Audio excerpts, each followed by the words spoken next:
Yo, what's up mga paps? Ayan. Good morning sa inyo. Time check tayo is 6:40 ng umaga. So ngayon ay April 23. So meron lang akong tuturo sa inyo na DIY na incubator.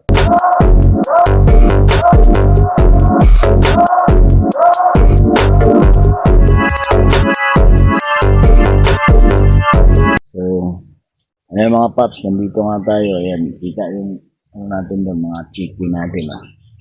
Tapos, ano lang yan, mga material na mga hindi na ginagamit yung nakuha natin. Ang pinakabinili lang natin dyan, yung bulb, 25 watts. So, first time ko naman na mga paps. Tingnan natin kung mapisa. Kasi tumitingin din ako sa YouTube, mga cartoon lang yung nilalagayan nila eh. So, malay mo mapisa, di ba? Kaysa yung ano ko kasi yung Rhode Island na nahingi kong itlog, pina-incubate ko, so medyo mahal siya, di ba? Try natin yung DIY kasi nakita ko sa YouTube din mga napisa naman. I-try natin, malay mo mapisa, di ba? So, tama-tama, nang itlog yung hats natin na white hats. Ayan, pakita ko sa inyo mga paps. Ayan, yan yung hats na yan. Ayan, hats yan, white hats yan na manok. Texas po yan. So, mataas dugo niyan. High blood yan. Ay, hindi.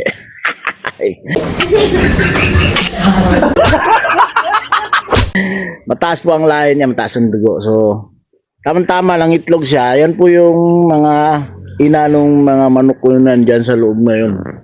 Pakita ko lang sa inyo. Kaya lang, nung matino siya nag-itlog nun mga paps. Talaga siya, naglimlim. Pero, first time niyang gano'n na umistady siya sa, yan yung anak niya, magtutuman siya sa May 1. So, ang tatay niyan, yung gold na nanalo nung nakaraang linggo. Kaya lang patay din dahil 5 araw yata namatay, 3. Ayan. So, ayan yung anak niya. So, magtutuman yan sa 2 months yan sa May 4 pala, May 4. Kasi yung Rhode Island na pina-incubate, May 1 yan sila. Na isa na hot. So, yan. So, ito, may lumabas niyang gold. Yan. So, ngayon, naisip ko rin na gumawa ng sariling DIY na incubator. Para naman, di na tayo gagastos. Try lang naman natin. So, ito siya, nangitlog siya. Nasa 15 piraso. Kaya lang yung isa may crack. Kaya hindi ko na sinama. So, dito siya ng itlog. Ayan, may itlog na yan, Kinuha ko na. Kasi marami na eh. Ngayon, tatry natin kung makapagkapisa tayo. Alam mo masama sumubok eh. So, dyan siya ng itlog. Kinuha na natin. Ayan siya Hats po yan. Magandang lahi yan. So, yan yung nanay ng dito sa magtutumans na ayan magtutumans yan. Golden lumabas. Pagkatapos ko lang pinatuka sila. So, ngayon, ito yung ginawa natin. Mga tira-tirang gamit lang. Mga paps. Actually, kagabi ko siya ginawa nung galing akong biyahe. So, ito, oven ng petsa to. What? Pizza. Yan, isang pizza. Ang ginawa lang natin dyan, lagyan natin ng ilaw sa loob.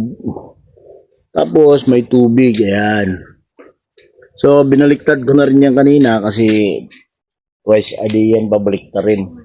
So, ito, hindi na ito ginagamit. So, ayan may pa yan, temperature na gauge. So, ganyan lang ginawa natin. So, ito, tingnan natin ang cap niyan po April 22 mga paps. So, match yan dapat ng 5:13. So, May 13. Ayan, sinulat niya natin dito sa tabi niya. Yan ito, ginamit yung sa electric pan lang to. Nakasira din. kinabit ko sa likod.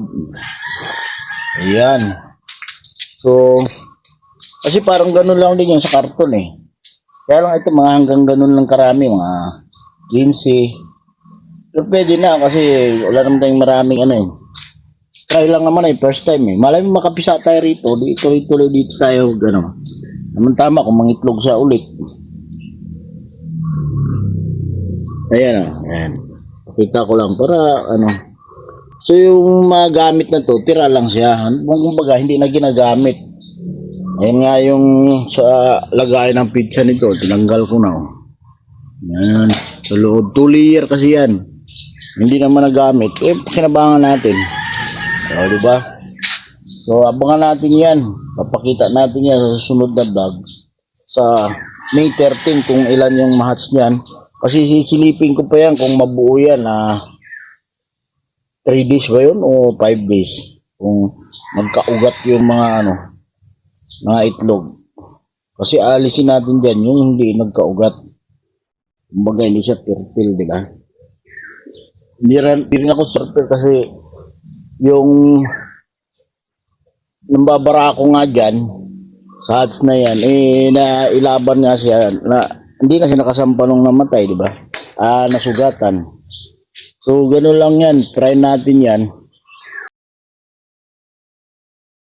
Tsaka meron naman tayong inaabangan na ito, bigay sa kumpare natin, Thai. Asil yan. Thai asil black yan, oh. So, dumalaga na siya, 3 months. So, malay mo sila. Pag mapagpapisa tayo dyan, dyan na tayo mag-incubate kasi ganun din naman eh. Kaysa magbayad ka per piraso, napakamahal. So, ayan yung mga bagay-bagay dyan na pwedeng pakinabangan. Meron naman kayong ganito. Ito yung DIY ko na hats incubator. Ganoon lang kasimple yan, tsaga-tsaga lang. Tapos monitor lang to kung everyday. Mamayang hapon baliktad na naman siya, tapos bukas ng umaga. So twice day nga daw, di ba? So malay mo, di ba? Ang dami niyan. Kahit makapagpapisa ka lang yung sisiyo niya na kasi ganun din eh. Marami siya mga itlog, mga 15 the size. Kaya lang ang napisa nga din niya, 8. Ay siyam yata yun namatay ang isa. Kaya lang 6 na lang yun kasi hiningi din ng kumpare kong 2 sisiyo na lalaki. Kasi yung hats na babae nang galing din sa kanya yan eh. So, ayun na yun. O di ba? Maganda pa kasi may liwanag dito sa pero meron naman yan siyang sa likod yun oh. Makikita nyo sa likod. Meron siya diyang yung sa likod oh. Insulation, di ba? May butas-butas diyan eh. Tsaka meron naman yung singaw dito. Siguro, try lang natin na ganyan. Hindi naman siguro tutuyo yung mga itlog na yan, di ba? Yan eh, ginaya ko lang yan kung anong purpose ng water niya para yata maano yung init ng ilaw natin, di ba? So, subukan lang natin. Ayan. Sana may natutunan kayo sa ating DIY na incubator. So, maliit lang siya, mga size, lang to eh. 12 by 12 lang siguro to. O 14. 14 pala. So, ayan. 14 inches. May pa. Gauge temperature. So, may lang talaga yung yan. So, pinakaramdaman ko naman, umiinit naman siya. Oh. Pero sakto lang yung init niya. Parang sa katawan lang din ng manok. Diba? So, ayan. Sana may natutunan kayo dyan. At maraming salamat sa nanood sa atin. So, shoutout muna tayo, shoutout. Alright, shoutout muna tayo. Shoutout muna kay Noel Osimiano sa Leyte, Leyte ba yun? Yan, shoutout sa'yo, boss. Tapos, shoutout kay Idols Prakatak. Ayan. Yan yung YouTube channel niya, malupit yan. Taga Dipulog yan, kababayan namin yan sa Dipulog. Shout out din kay Lorenzo Yamsuwan. Ayan, lagi natin sila shout out yan, nasa Canada. Kay paring Nick Sudla, tsaka Nicomedes Canral. Siya yung nagbigay ng black tie asil natin na Dumalaga.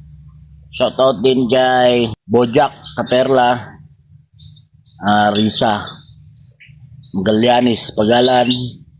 Shout out kay paring Abuda. Yan, shout out. Happy birthday kay paring Raymond Kato ng Liano chapter, no? Ogama. Shout out sa'yo. Shout out kay Bustawi. Yan, mga Tagaliano. Tsaka paring Alvin Calmbano. Shout out sa inyo. Kay paring Aladin. Yan, shout out sa inyo dyan. Ayan mga nood natin. Shout out din kay Boss Raymond. Ang kumpare ko dito. Laging nanonood sa atin yan. Shout out sa panonood. Maraming salamat. At shout out kay Anthony. Ayan, si Boss Anthony. Boss T, shout out sa'yo. Good morning. Sino pa ba mga shout out natin Shout out kay Jay Balukan. Yung katukayo ko, Balukan din Jay. Kaya lang sa middle name lang kami magkaiba. Ayan, shout out sa'yo. Tsaka si RG Laranho. Yan. Shout out sa'yo, idol. Ayan, malaki na yung channel mo, Pangingista yan, silipin nyo, RG Laranho. Sa isla ng Silinog. Ayan, shout out. Saka si Rods. Ayan. Balukan. Ayan, shout out sa'yo. Mga igagaw na ako, mga Balukan. Shout out sa'yo yung lahat dyan. Sa Mindanao, sa Baculo, sa Negros, yung mga Balukan dyan. Sa Dipulog, Bisaya na, Dapitan, lahat. Kung saan man kayong sa ibang mundo, sa ibang art. What? Yan, basta mga Balukan dyan, shoutout sa inyo, tsaka Sumailo clan, mga Sumailo, mga sa side ng mother ko yan, sa mga Urquita, Laribel, Bato, ayan. So, shoutout sa inyo lahat yan, sa Pinyan, sa Mutya. So, shoutout sa aking idol Jabber, yan, shoutout sa idol. Pakalupit mo talaga. Yan, shoutout kay sa anak ni ka-business, nasakay ko ng Joyride, yung bunso niya. Ayan, shoutout kay Board.